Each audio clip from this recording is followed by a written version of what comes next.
एक बहुत छोटी सी बात है, स्वान को और गऊ को श्रद्धा पूर्वक देने से दिन सुबह, दिन के, दोपहर के, रात के किए गए पाप मिट जाते हैं और कई पापों का प्रायश्चित होता है। स्वान को देने से, गौ को देने से, भूखे को देने से, जीव को देने से। पंच बलि हमारे यहां बताई गई है, उन पर एक दिन मैं चर्चा करूंगा। एक बार निरीह पशु के सामने खड़े होकर कुछ देकर देखो उसे, मनोरंजन के लिए नहीं, कभी नहीं। मैं जब बहुत छोटा था तो थोड़ा बहुत मैंने विज्ञान पढ़ा होगा बचपन में, और तब की मुझे मेरी कविता याद आती है। उसको एक अंश सुनाता हूं, कुछ इधर उधर के। सबको चीर फाड़ कर देखा हमने, मेंढक और आदमी के अंदर अंतर केवल इतना पाया। सबको चीर फाड़ कर देखा हमने, मेंढक और आदमी के अंदर अंतर केवल इतना पाया कि मेंढक मनोरंजन के लिए आदमी पर कंकड़ी नहीं फेंकता। सबको चीर फाड़ कर देखा हमने, मेंढक और आदमी के अंदर अंतर केवल इतना पाया कि मेंढक मनोरंजन के लिए आदमी पर कंकड़ी नहीं फेंकता। सच मानिए, कोई जीव मनुष्य को छोड़कर अपने मनोरंजन के लिए उसे मनुष्य का कभी अहित नहीं किया, कभी नहीं किया। हाँ, हमने उन पर एक तरह से एहसान जरूर किया होगा, रोटी दे रहे हैं, कुछ और कर रहे हैं। एक बार निष्काम भाव से इन पशुओं के पास जाइए, पंछियों के पास जाइए, गौ के पास जाओ एक बार, और फिर पुराणों में पढ़कर देखो उसका फल। ऐसा कहते हैं, गौ की सेवा अश्वमेध यज्ञ जैसे फल जैसी है। जितने भी देवताएं सब वो गौ में वास करते हैं। रूठ कर बैठ गई लक्ष्मी जी एक दिन, उन्होंने कहा मैं नहीं जाऊंगी गौ में, गौलोक में। पता लगा सारे देवता चले गए, ब्रह्मा विष्णु महेश सनकादिक नारद यम वरुण कुबेर सप्तऋषि सब चले गए, यक्ष गंधर्व किन्नर, और लक्ष्मी जी रूठ कर बैठ गई। बोली सब जाए भलाई, मैं तो कभी नहीं जाऊंगी। मैं क्यों जाऊंगी गौ के भीतर?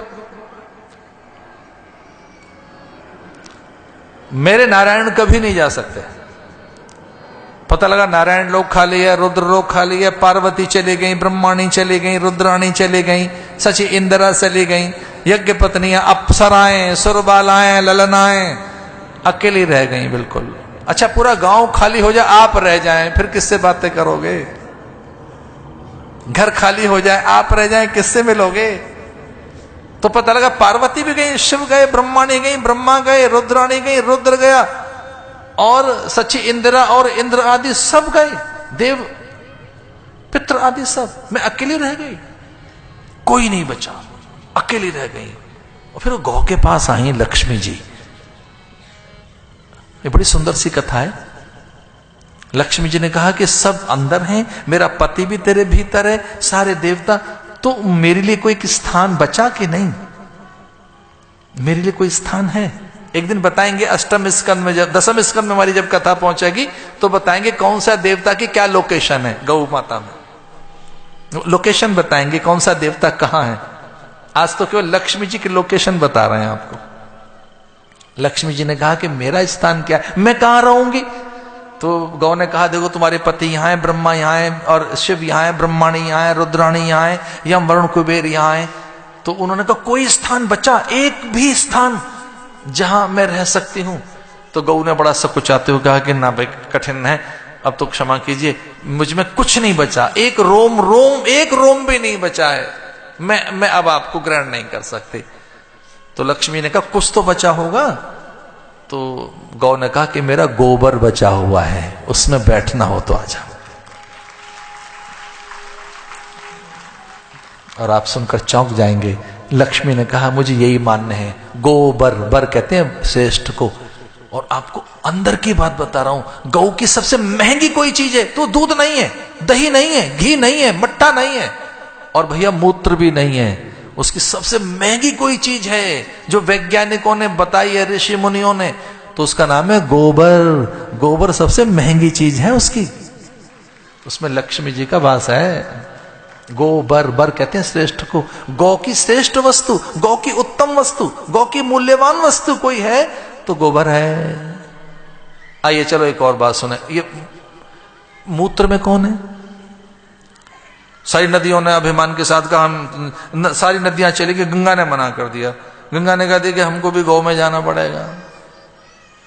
तो गंगा जी कहाँ है? मूत्र में गंगा जी का वास है। गंगा जल और मूत्र की कल्चर करके देखिए, एक गौ का मूत्र और गंगा जल एक चीज है। आपको एक और चौंकाने वाली बात बताएं, केवल गऊ का मूत्र ही ऐसा है, इसे औटाओगे तो मावा बन जाएगा, खोया बन जाएगा, और किसी का मूत्र मावा नहीं बनता। गाय के मूत्र को औटाइए और उसे उबालिए तो क्या बन जाएगा? मावा। उसकी गोलियां बनाकर रख लो, हेडेक में काम में आएंगी। उसकी गोलियां बन रही हैं, मावा बनता है उसका, उसे औटाओगे। किसी भी प्राणी के मूत्र को औटाने से मावा और खोया नहीं बनता, उससे बनता है। फिर गौरोचन कैसे बनता है, गाय के खुर से क्या मिलता है, पूंछ से क्या मिलता है, एक एक करके बताएंगे। सारी चीजें आज नहीं, 10वें स्कंद में एक बार गौ माता को आ जाने दीजिए, फिर लोकेशन से बताएंगे कौन सी चीज क्या है। लेकिन यह सच है कि अगर बहुत आप अवसाद में हैं तो गौ माता को छू लीजिए, अवसाद आपका भाग जाएगा। अवसाद कहते हैं डिप्रेशन को।